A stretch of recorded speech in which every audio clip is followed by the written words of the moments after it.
Hello friends, good morning. Welcome back to my channel. কেমন আছেন আপনারা? আশা করছি সবাই খুব ভালো আছেন। আমরাও বেশ ভালো আছি। সকাল 7টা থেকে বিকেল 5টা পর্যন্ত ফুল এনার্জি নিয়ে কিভাবে সংসারের কাজগুলো পরিপাটিভাবে করে থাকি সবটাই তোমাদের সাথে শেয়ার করব। এখন বাজে প্রায় সকাল 7টা, আর এই তো দেখো চা বসিয়ে দিয়েছি। সকাল থেকেই চলছে সাংসারিক কাজকর্ম, আর এখন দেখো টিফিনের জন্য বানাচ্ছি রুটি। যদিও রুটিটা আমাদের বাড়িতে প্রতিদিনই বানানো হয় সকালবেলা, তো সপরিবারের জন্য, তো সবটাই কিন্তু একা হাতেই করতে হয়। আর এই তো দেখো রুটিগুলো কিন্তু বেশ টোকর টোকর ফুলছে। এরকম সুন্দর রুটি ফোলাতে কে না চায়, আর খেতেই বা কেনা চায়। তো চলো রুটিগুলো বানিয়ে নিই।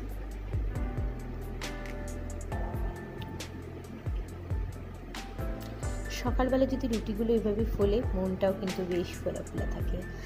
আর এখানে দেখো হাজব্যান্ড কিন্তু বাজার থেকে যে সমস্ত জিনিসপত্র নিয়ে এসেছে, তো চলো কিছুটা তোমাদের সাথে শেয়ার করছি।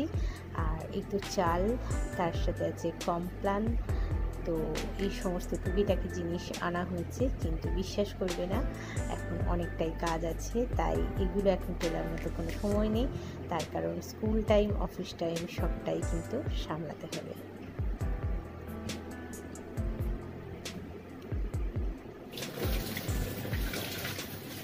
দোকান বাজার সবার সাথে সাথে চলে এসেছে দেখো মাছ।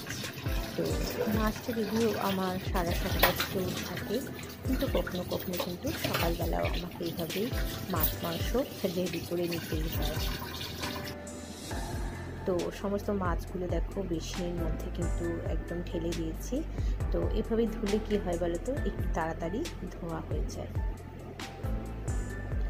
যেহেতু সাংসারিক কাজকর্ম সবটাই এক হাতে সামলাতে হয়, তাই একটু গুছিয়ে পরিপাটির চিন্তা ভাবনা করেই কিন্তু সাংসারিক কাজগুলো করতে হয়। তো এখানে সমস্ত মাছগুলো কিন্তু ধুয়ে নেব। আর দেখো তেলও বসিয়ে দিয়েছি। আর ফাইনালি কিন্তু মাছগুলো ভাজতেও দিয়ে দিয়েছি। তো চলো এগুলো কিন্তু সুন্দর করে ফ্রাই করে নেব, তারপর দেখা যাক কি বানানো যায়। আর এই তো দেখো ছেলের খাওয়ার অবস্থা। আজকে টিফিনে কেক দিয়ে দিলাম, তার কারণ প্রতিদিনই একরকম টিফিন ওর ভালো লাগে না, তাই আজকে দিয়ে দিলাম কিন্তু কেক। পিস পিস করে কেটে দিয়েছি। আর যেহেতু ছেলের পাটা প্রচণ্ডই ব্যথা, তোমরা জানো, ডক্টর দেখিয়েছি, তাই হাজব্যান্ডও একটু এগিয়ে এসেছে। আর এখানে চলছে দেখো আমার রান্না বান্না। আর ছেলের তো খাওয়া হয়েই গেছে, কিন্তু হাজব্যান্ড যেহেতু ছেলের শরীরটা ভালো না, আর স্কুল তো যেতেই হবে, তাই চলল।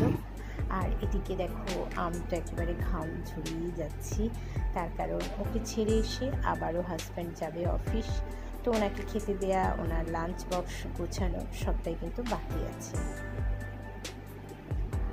আর আজকে দেখো তারিখটাও লিখে রেখেছি, গ্যাসটাও হঠাৎ করে শেষ হয়ে গিয়েছিল।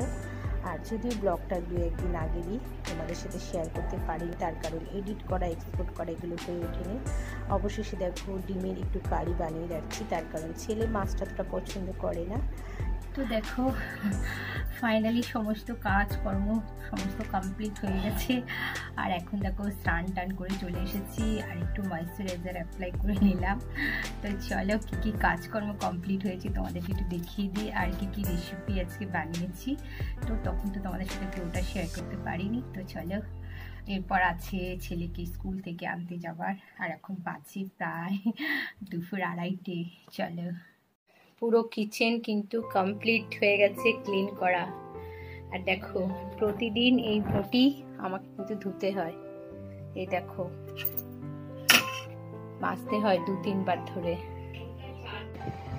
আর দেখো এগুলো কিন্তু এখনো তুলে উঠতে পারিনি, তবে পরে এগুলো গোছগাছ করে নেব, সকালে একবার তোমাদের দেখিয়েছিলাম। আর দেখো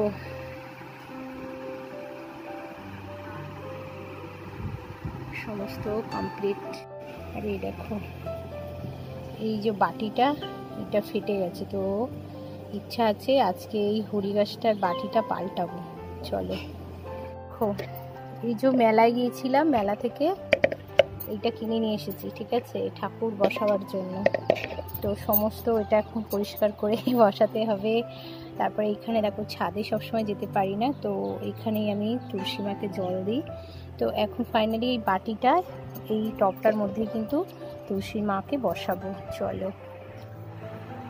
তো দেখো এখন কিন্তু ফাইনালি একটু রেডি হয়ে গেছি। আর ঘড়িতে এখন বাজে প্রায় 3:30। খাওয়ার আজকে হলো না, তার কারণ বুঝতেই পারছো সবটাই একা হাতে সামলে, আর টাইমে কিন্তু ছেলেকে স্কুল থেকে আনতে যেতে হবে।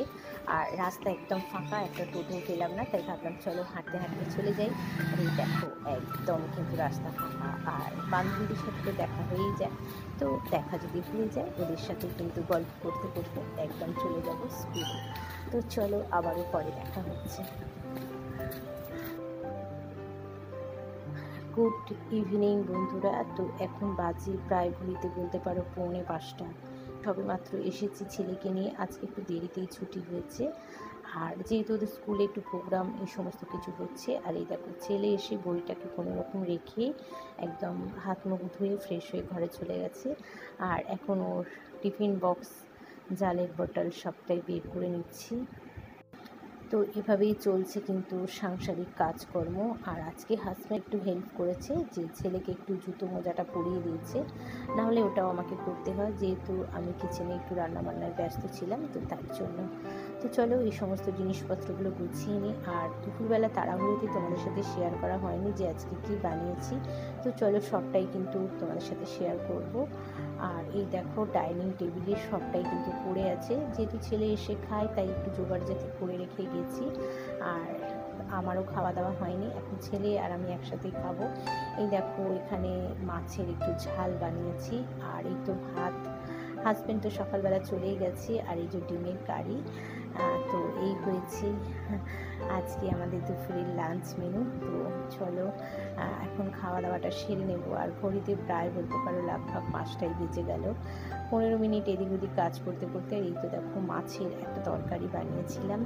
তো এভাবেই কিন্তু সকাল 7টা থেকে বিকেল 5টা পর্যন্ত বেশ পরিপাটিভাবেই কিন্তু সাংসারিক কাজকর্মগুলো বুদ্ধি খাটিয়ে আমাকে করতে হয়। তো চলো বন্ধুরা, এখন খাওয়া দাওয়া করবো, সবটাই তোমাদের সাথে কিন্তু শেয়ার করে দিলাম। আর আমার ব্লগ তোমাদের কেমন লাগছে অবশ্যই কিন্তু কমেন্ট করে জানাবে। ভালো লাগলে অবশ্যই আমার পরিবারে চলে এসো, আমার চ্যানেলটিকে সাবস্ক্রাইব করে দিও। আর এখন দেখো যেহেতু বাইরে থেকে এসেছি, একটু হ্যান্ড ওয়াশ দিয়ে হাতটা ধুয়ে নেব, আর তারপরে জামা কাপড় চেঞ্জ করে খাওয়া দাওয়াটাও সেরে নেব। তো এভাবেই চলছে আর কি।